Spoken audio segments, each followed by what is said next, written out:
Malaysia, a booming nation in the heart of Southeast Asia. For centuries, this land was a prime target for foreign powers. But as invaders came ashore, Malaysian warriors struck back. Using a secret close combat fighting technique, with bone-crushing strikes, lightning-fast takedowns, and some of the most terrifying weapons ever invented. Today, this legendary fighting style is known as the martial art of Silat. For centuries, Silat warriors have carefully guarded their deadly techniques and shared them with only those who have proven themselves worthy. These techniques are very dangerous. But now, an American fighter is hoping to do what no Westerner has ever done. Unlock the secret world of Silat and master its deadly fighting style. He'll face brutal tests of faith, terrifying blades, and an all-out battle for survival. For the first time, cutting-edge technology will reveal the science behind each of Silat's deadly strikes and peel back the mystery of this ancient art.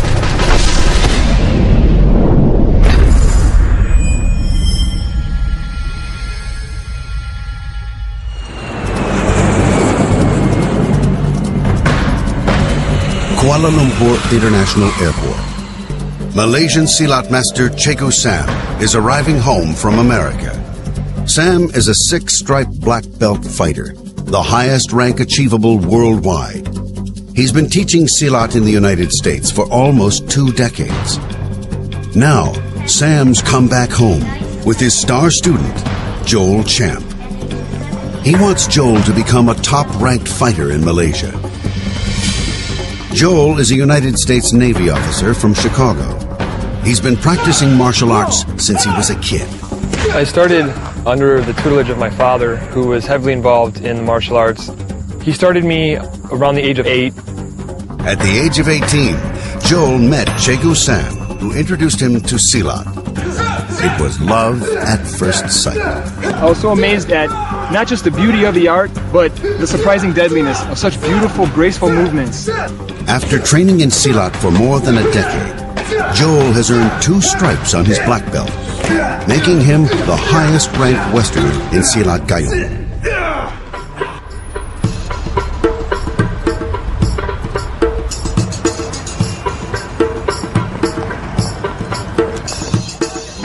Now, Joel has come to Malaysia to try and earn a 3rd stripe on his belt and recognition as a master fighter in the art's birthplace. I've attained a certain level already and seeking another level in Silat. To earn his next stripe, Joel will have to prove that he can execute Silat's deadliest techniques and master its terrifying weapons. Then he'll have to survive a real fight against one of Malaysia's top-ranked fighters. Success will make him the first Westerner to earn 3rd stripe status in Malaysia. But failure will send him and Sam back home to Chicago empty-handed. Today, there are more than 100 different forms of Silat in Malaysia. Silat Gayong is one of the most popular. It is practiced in the country's dense jungles. Here, warriors developed a series of secret combat techniques to help them fight off better armed enemies. Today, Silat's most lethal strikes are still passed directly from fighter to fighter.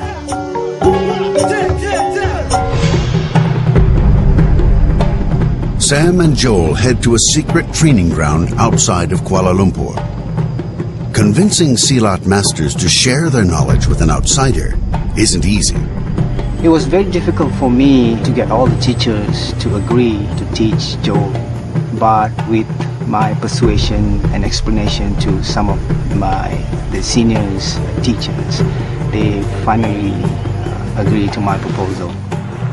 Joel knows that he's about to have the chance of a lifetime and that he can't let Sam down. First off, there is no failure. Like, I will not fail.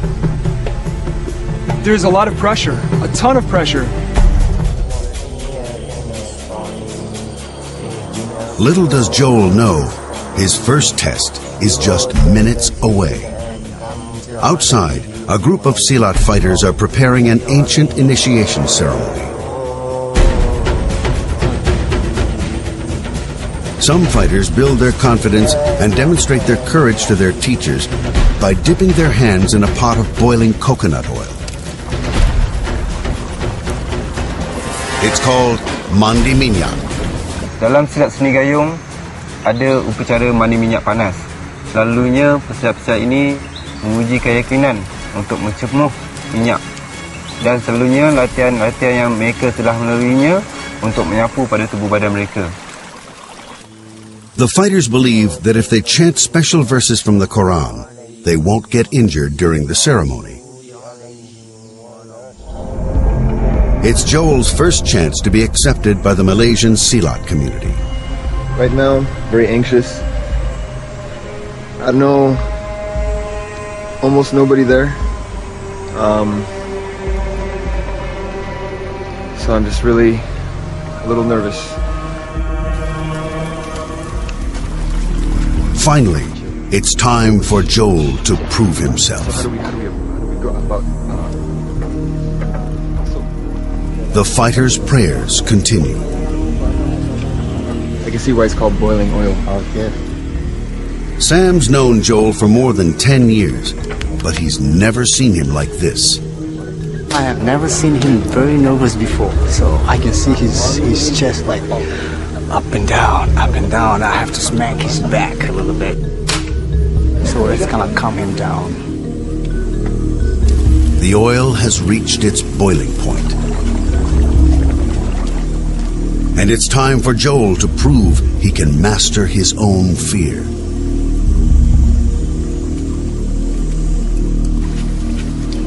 It's Joel's turn. He places his hands above the oil and makes his first dip. Even though the oil stings, Joel doesn't show any pain. Silat warriors believe that rubbing the oil on their bodies heals old injuries and builds up resistance to pain. Joel goes for his third and final dip.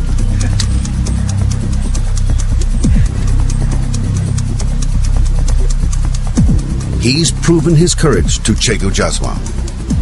This is so amazing, you know, to be able to come here and take part in everything like this. So it's really awesome.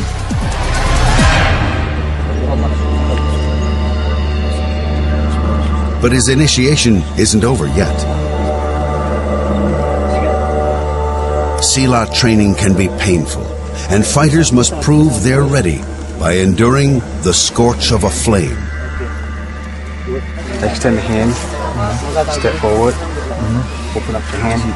Yeah.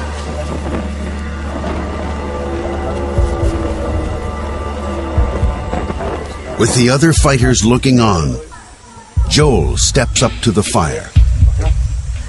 Forward hand, right hand. Okay, left hand. He doesn't flinch.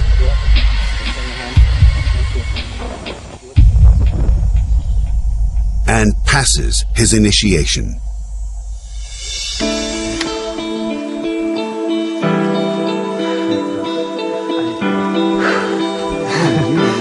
Coming here as a foreigner from the other side of the world and being accepted, it's an honor because now you're not just entering a training center with students, you're entering a family, you're entering a community. Now that he's done, I think I'm ready to reveal some of the secrets to him.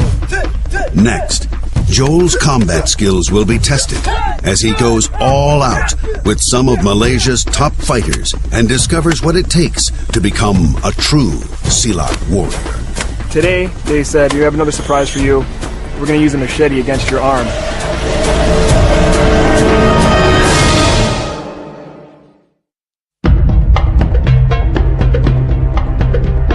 When many of us think martial arts, we imagine Kung Fu's elaborate hand strikes and spectacular flying kicks. But Silat Gayong is a different kind of martial art. It's known for its close combat fighting style.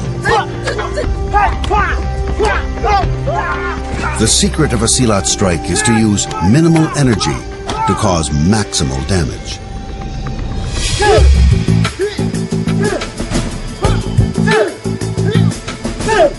With 15 years of training in America behind him, Joel Champ is the first foreigner ever to be officially invited to Malaysia to be tested at this level by the local Silat Gayong community.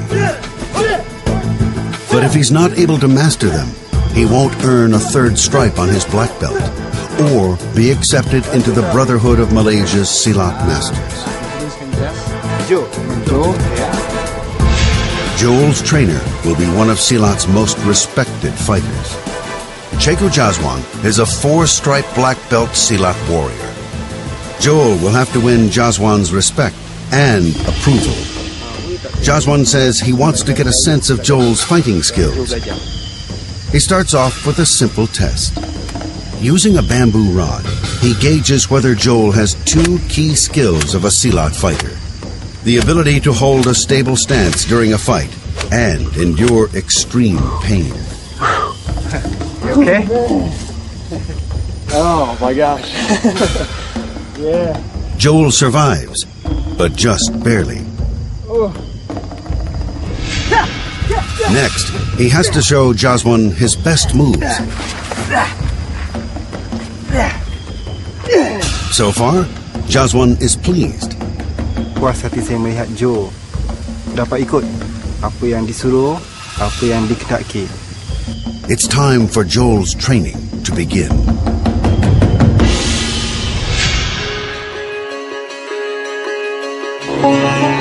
First up is a locking technique known in Silat as Sangga Maut, or deadly support. Sam demonstrates how it works. Push and bicep. Grab, strike. Grab him closer to you. Become one. Expose the vein. Clip it and push down. Slightly push forward, push up, and push back.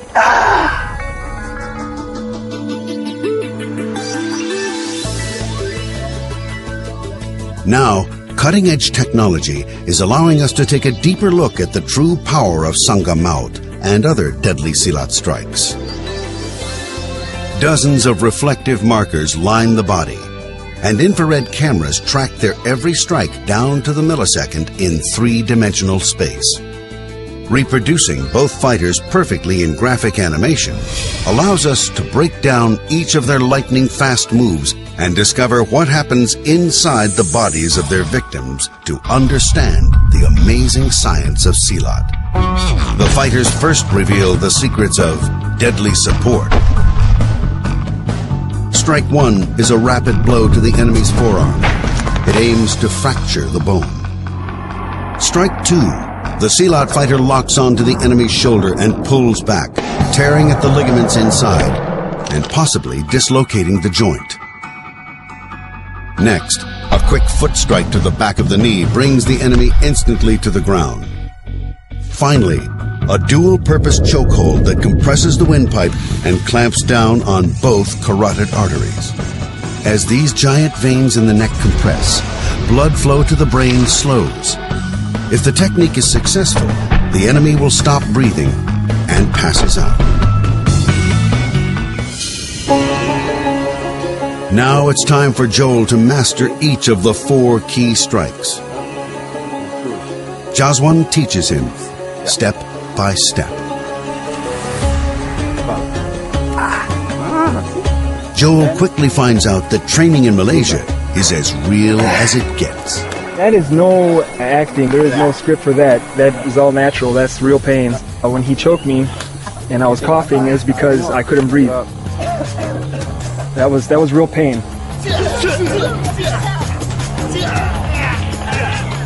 Joel's hard work pays off.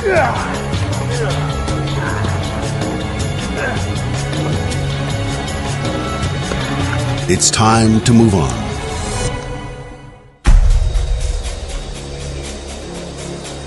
The martial art of Silat has been carefully guarded for centuries. Little is known about the origins of most Silat fighting techniques. Legend has it that one of the art's most crippling strikes was inspired by the hunting tactics of big jungle cats who launched their attacks on their prey using both front paws. In Silat, this strike is called seligi. The purpose of the seligi, when your opponent attack you, you don't go back, you go forward, attack them at the same time. Our motion capture fighters enable us to break down a seligi strike pattern and see how Silat warriors aim their strikes at key areas on the human body for maximal effect.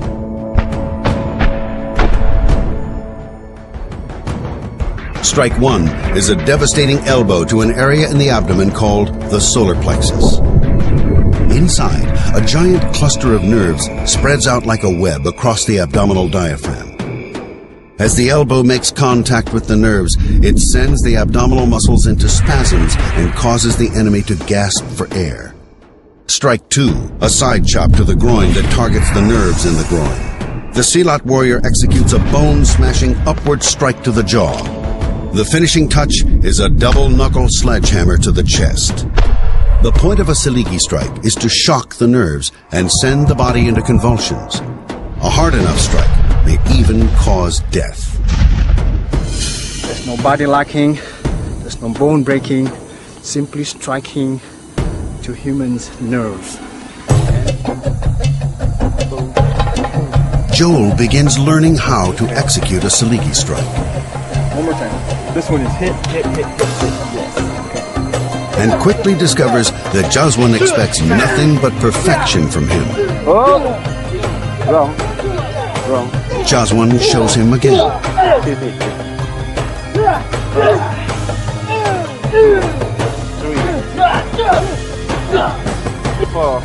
It is at a little bit of a higher speed.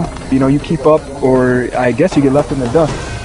Based on my observation that he just teaches and the student does without question. Back in the States, students ask the teacher a lot of questions. Joel executes a full seligi. Jaswan's impressed by his persistence. Kita lihat kelebihan Joe adalah untuk mendapatkan sesuatu itu walaupun susah dihadapinya. The Silat strikes, deadly support, and seligi can cripple and even kill. They once helped the people of Malaysia protect themselves from invaders. One of Malaysia's legendary heroes is 15th century Silat warrior Hang Tuah, who used his deadly skills to defend king and nation.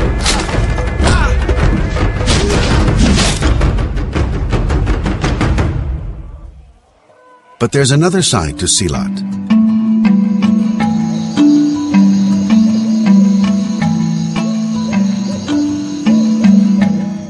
For Cegu Jaswan and other Silat fighters in Malaysia, their art is much more than a weapon for battle. Memang dalam silat gayung memang permainannya cukup kasar dan dianggap silat Seni Gayung ni adalah untuk pergi peperangan. Jaswan believes that his faith in Islam provides an ideal spiritual foundation for his training in Silat. Silat mengajar kita erti kesabaran dan dari situ kita anggap silat ni cukup penting dan disiplin. Dari segi solat mengajar kita erti ketenangan dalam jiwa.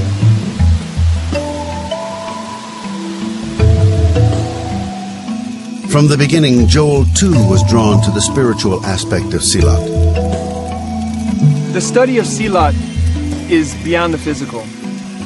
It's beyond just self-defense. It's self-confidence. It's a lot of discipline. It helps give you direction and gives you strength when you need it. Joel has seen the power of Silat in his job with the United States Navy. I deal with conflict resolution on a regular basis at work. The study of Silat helped me maintain my composure. Makes me quick, decisive movements as far as like situations that take a calm mind. Sam helps Joel understand the key role that spiritual training plays. And tomorrow, Joel's faith will be tested.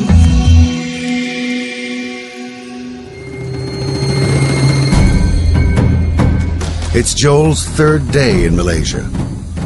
Jaswan is preparing to teach him how to handle Silat's deadliest weapons. But what Jaswan has in mind isn't quite what Joel was expecting.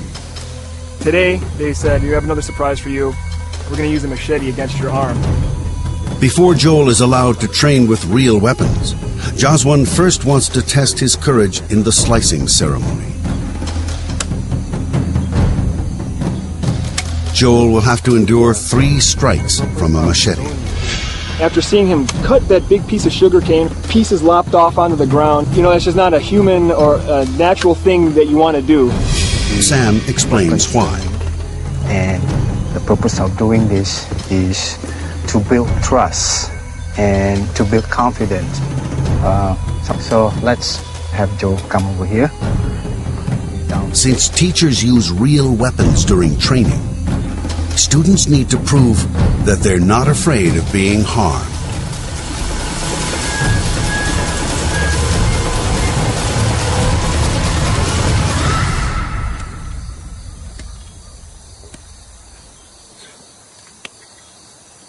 The blade doesn't draw blood.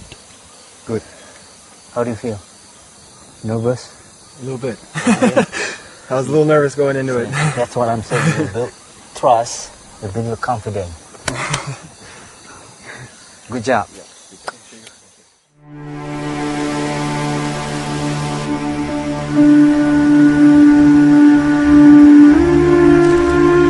For centuries, the rough floor of the jungle has helped Silat fighters hone their sense of balance.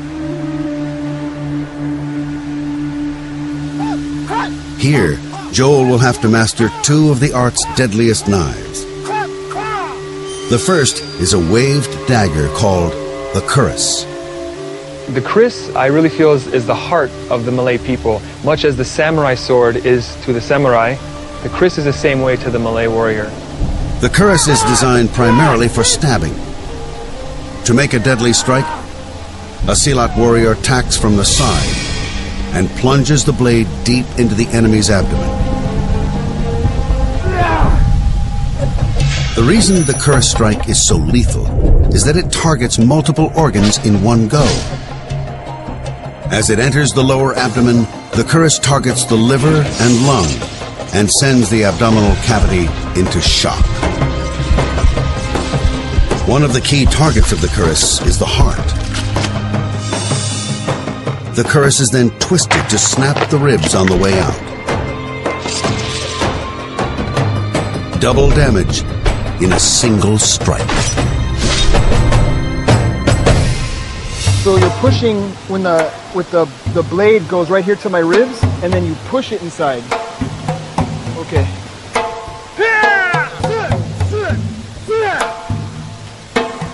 Even though Joel will never use Silat weapons outside his training, he still needs to master them to qualify for his third strike.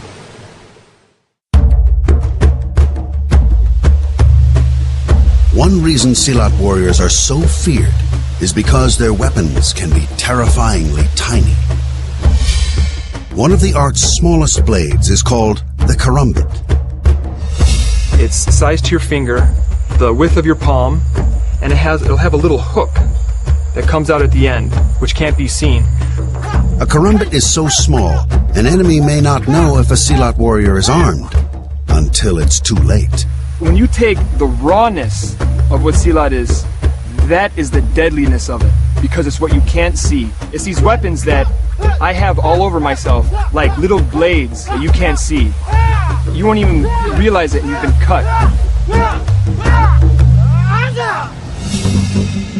The karambit technique may be the most vicious strike in all of Silat. Motion capture allows us to see why. The Silat warrior first swings low and rapidly slices behind each of his enemy's knees. The targets are key tendons and hamstring muscles that hold the enemy upright. The Silat warrior strikes upward toward the neck. A deep enough cut will slice through the jugular vein. Next, a knee to the chest drops the enemy's head into perfect position for the final strike. A rapid hook to the left eye socket. In 4 lightning-fast moves, the enemy is blinded, unable to stand, and bleeding out. Armed with a real karambit, Joel needs to be careful. Now, so when you cut, I'm cutting him right here on his thigh. Yes. Okay? So cut here. Cut. Cut the throat. Knee. And then cut up. Okay. Okay, I'll do it again. Finally, he gives a full karambit strike. Everything he's got. Jaswan sees that Joel can handle this tiny blade and execute each slice at its intended target point. Next up is Joel's final weapon. It's one of the most carefully guarded fighting techniques in all of Silat Gayong.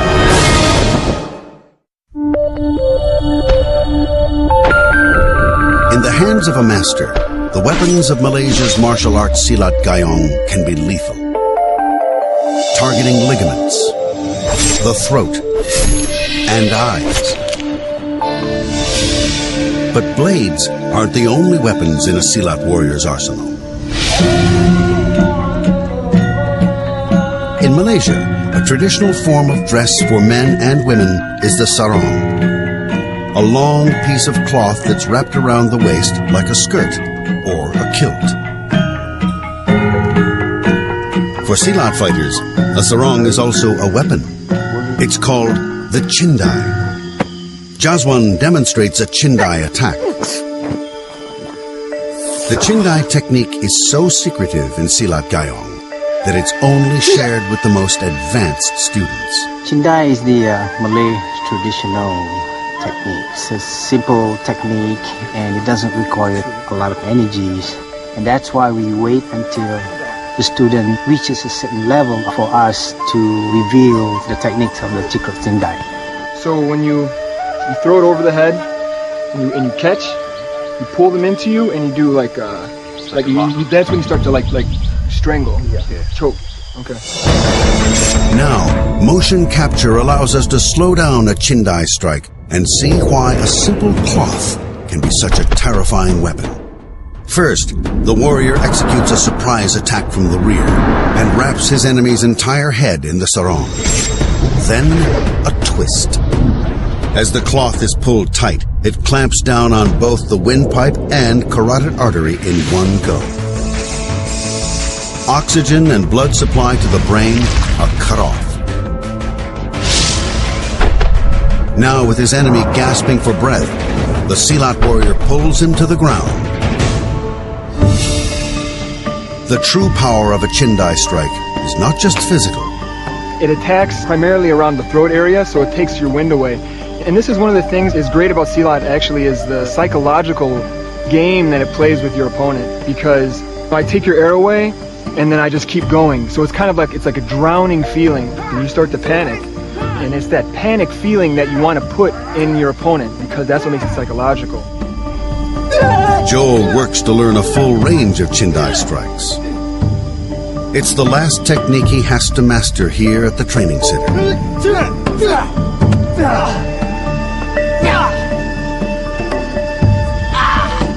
Jaswan is pleased with Joel's chindai technique. Joel has now mastered many of Silat's most difficult fighting methods. Deadly support, seligi, the kuris and karambit, and finally, the surprisingly simple and crippling chindai. Sam is growing more confident that Joel will be awarded his third strike. But he knows that the last test will be the hardest.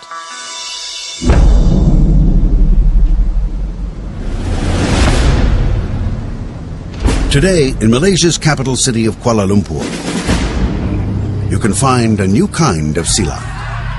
It's a competitive sport known as olahraga.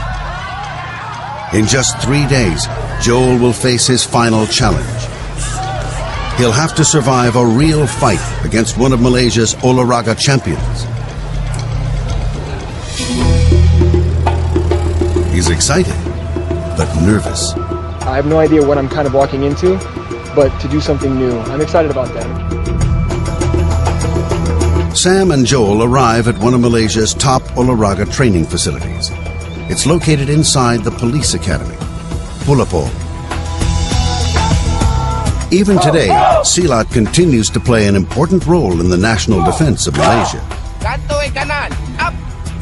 It's one of the forms of martial arts taught to the country's police force. To help Joel prepare for the fight, Sam is turning him over to one of Malaysia's toughest Olahraga trainers.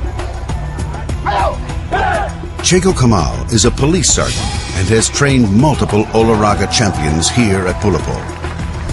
If Joel wants to survive the fight, Kamal may be his best hope. This is the time for him to see how he handles competition here in Malaysia. First, Chego Kamal wants to make sure that Joel is physically ready. Okay. I have no idea what they're going to have me do, but I could imagine it's going to be very physically taxing. Okay, Joe, come with me. Alright. Yes. Joel's still getting used to Malaysia's extreme heat. My hamstrings are tight and sore, my quads are tight and sore. This is just kind of making them scream. This is waking everything up. 10 seconds, 10 seconds. Alright, okay. Okay, Joe. Good job. You do 50 in 1 minute.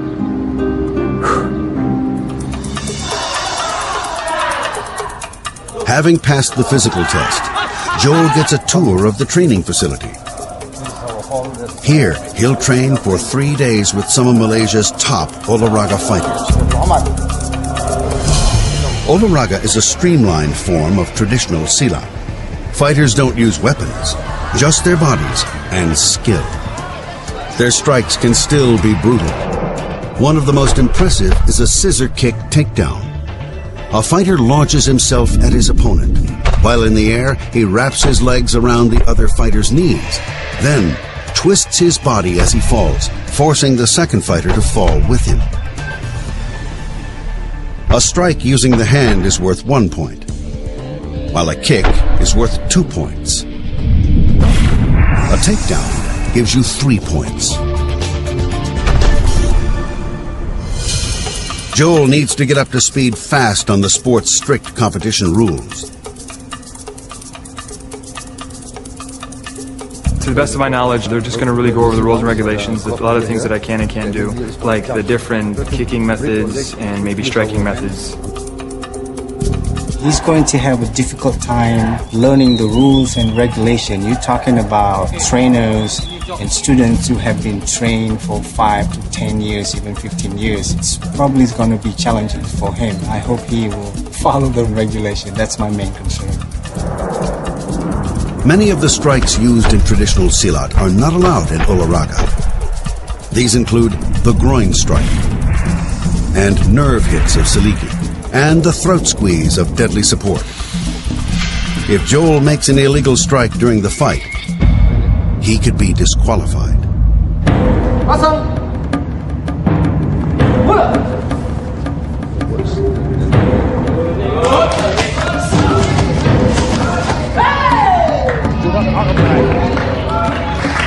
So every single time they restart, they have to start back again. Yes. This is actually my very first time ever even seeing it in real time, being able to see how fast these guys move. It was pretty explosive movement, actually. Kamal knows how hard it is going to be to last all 3 rounds. Pada peranan saya untuk mengambil pelajar sarjana paling cepat 6 bulan. Saya berharap agar Silat Malaysia ni di samping memberi bimbingan kepada Joel, dia juga akan tunjukkan kebolehan dia bermain.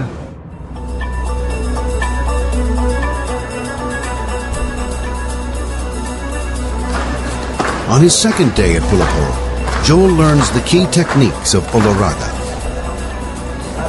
Okay, now you. Let's do it slowly. A blocking technique. Okay.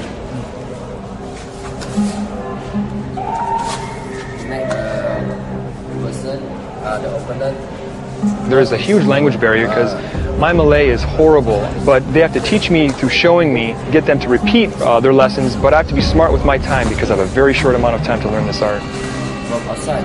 Huh? From inside. Here. Yeah. Here. Now, how about throwing?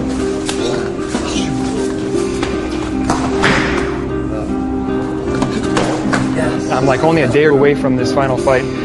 I don't really know how I feel about it yet until I can actually put the gear on and I can actually start to readjust myself into a whole new house. This is just totally different from what I was doing before, really.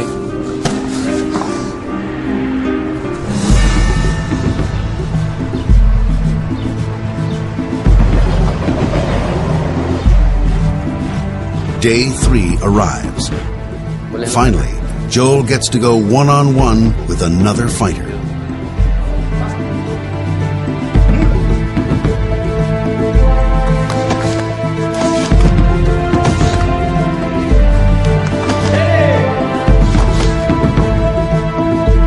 Kamal is worried about Joel's progress. Joel ni dia punya kekuatan dia dari segi fizikal dia agak kuat. Tapi kelemahan dia dari segi pengawalan, pernafasan, dia mudah menurut. Itu yang ketara, nampak. If Joel doesn't survive tomorrow's fight, he won't earn a 3rd stripe on his black belt. I'm frustrated because I want to go. It's what I'm comfortable with, and I can't. So tomorrow is gonna be a battle.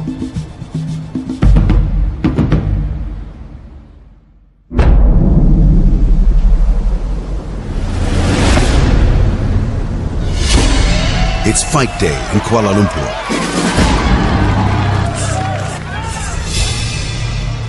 Finally, Joel will find out whether he has what it takes to become a 3-stripe black belt Silat fighter in Malaysia. With just 3 days of training in Olahraga, Joel knows the odds are against him. At this point, I'm thinking about my Cegu and his direction. I'm thinking about maintaining myself within the rules and regulations of Silat Olahraga. 15 years with me. You have me. Joel's opponent is 2-time Malaysian Silat champion Harmizi. Harmizi's been training in Olahraga for over 10 years.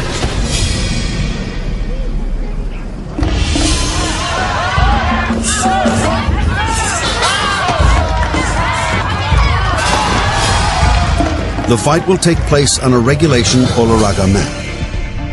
It's similar to a boxing ring, but without the ropes. An 8-meter diameter circle marks the fight area. If a fighter strays outside this ring, he'll be penalized.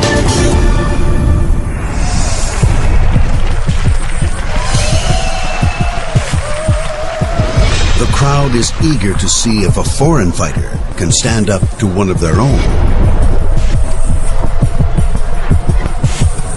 Cheko Jazwan has come to witness Joel's last test. Finally, it's time to do battle. Cheko Kamal will referee all 3 rounds. Sekarang kita akan menyaksikan pertandingan yang kedua di antara pesilat daripada Pertubuhan Silat Seni Gayong Malaysia yang diwakili oleh Harmizi di sebelah kanan saya, manakala di sebelah kiri saya Joe. Silat, silat, pasang, mula. Each round will last 3 minutes.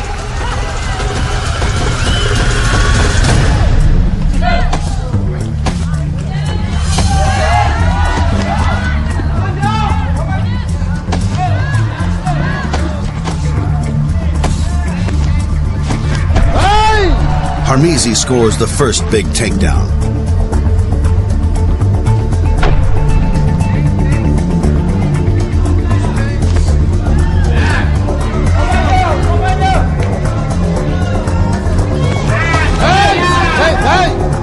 Sam reminds Joel to stay inside the fighting area. But it's too late. The first round is over. Follow my signal. Calm down. Recollect. Okay. Stretch.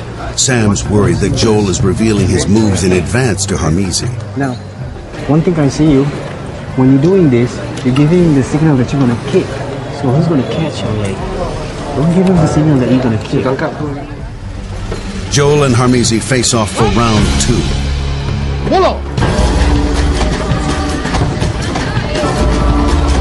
Joel does a better job of staying inside the ring. He lands a 1-2 combo to the chest.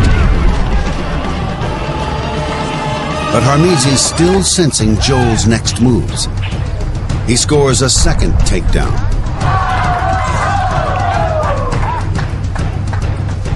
The takedown has ripped open a giant blister on the bottom of his right foot.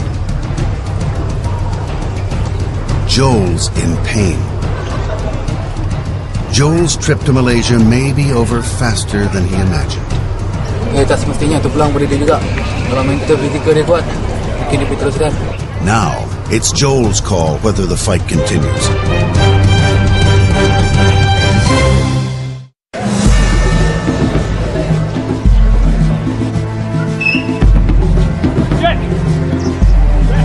Joel Champ's fight is only half over, but one foot already has an open wound. It's the ultimate test of mind over body. Okay, that's good. That's okay. That's okay. I'll fight. I'll fight. I'll fight. I'll fight. It's all right. Let's go.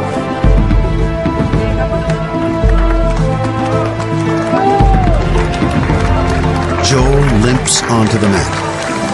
The fight is back on. There's less than 1 minute left in round 2. Joel's injured, but Harmizi doesn't hold back.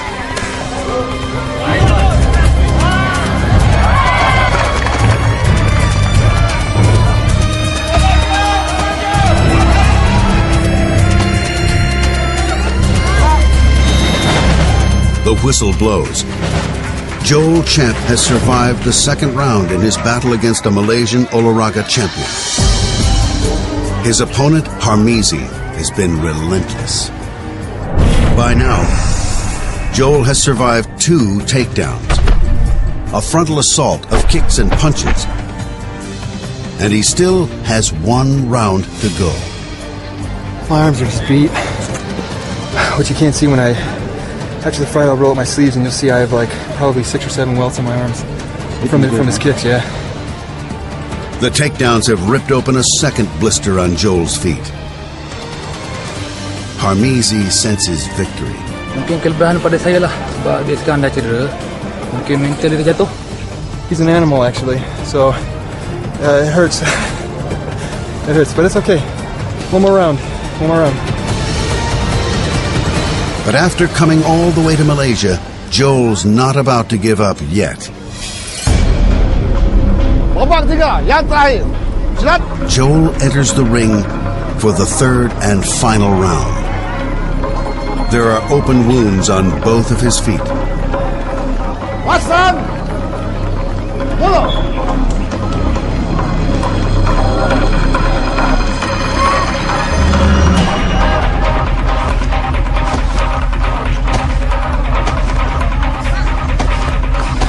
Harmizi attacks, but Joel fires back.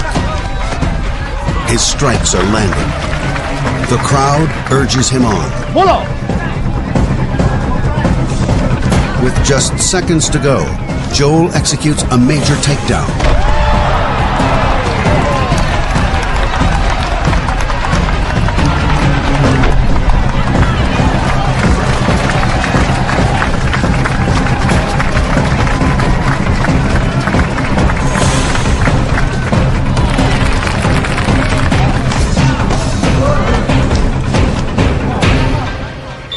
The final whistle blows. Joel Champ has succeeded. He's survived all 3 rounds and proven that he can stand up to one of Malaysia's top competitive fighters. Joel's earned the respect of Malaysia's Silat masters and the third stripe on his black belt.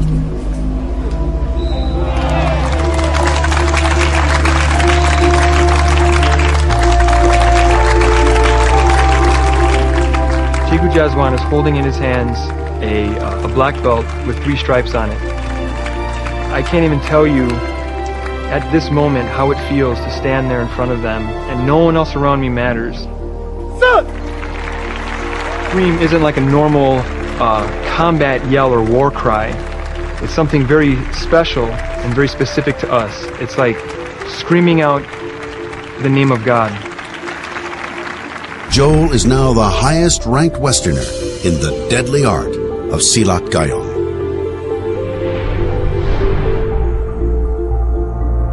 Sam's ready to pass the torch. Joel is my best student. Being at the age where I am right now, I want this knowledge to be passed along. I have confidence that he will continue. Cikgu Sam has passed on this heritage to me. It's a great honor for me to be a part of this warrior arts heritage from Malaysia. Finally, Joel has been recognized in the birthplace of Silat Gayong. Wherever my life may take me, there will be Silat Seni Gayong.